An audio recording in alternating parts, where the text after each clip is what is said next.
There's enormous pressure at college to drink, and not everybody wants to feel that pressure constantly. Alcohol is still one of the most commonly used substances in adolescents and in young adults, but those rates have really come down nicely. Substance-free dorms are a tool that can help support and build healthy habits on campus, and they're increasing in popularity among students. I'm not very good being around alcohol and stuff like that. It makes me very nauseous.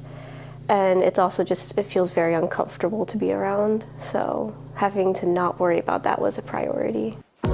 Styx Parrott is a junior at Tufts University and has lived in a substance-free dorm all 3 years.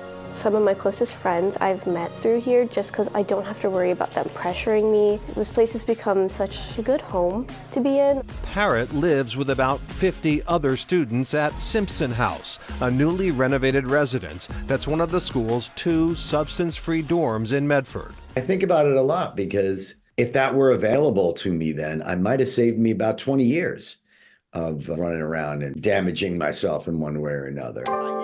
Actor and Tufts alum Hank Azaria donated a gift that funded the building's 2023 makeover. I really wanted to give that opportunity to folks who find themselves in a drinking culture just by definition, because colleges tend to go that way even today, and see if the ones who are wondering have a refuge and a place to inquire about it. The house is named after the animated series Azaria has worked on for the past 35 years, The Simpsons. So I lived in that house for 2 years and was quite intoxicated in there many times. So I was delighted that they picked that spot. It has sentimental value to me.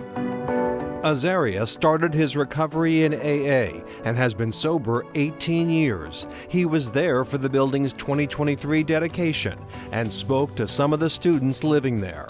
It's one thing to choose to live substance-free. It's another thing to feel like you have a vital, fun, active social life if you don't want to go get drunk or even be where there's drinking. Being able to see that this is a part of something bigger, that's really compelling to our students. The code of conduct is upheld by an honor system, and like most other dorms, there's a resident assistant living on site to offer support or address any issues. But so far, there haven't been any. A lot of it's trust. I mean, our students here at Tufts are incredible. They're really committed and dedicated to the lifestyle. I went to talk to those kids and say, so how is it for you sub-free? And they overwhelmingly said, oh, it's the house itself that does that. We're like a family in here. We're each other's people.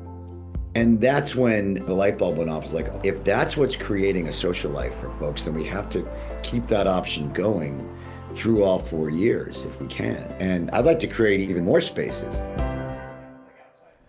Substance-free housing is so popular at Tufts this year that the school filled both residences and expanded to other buildings that have designated substance-free wings.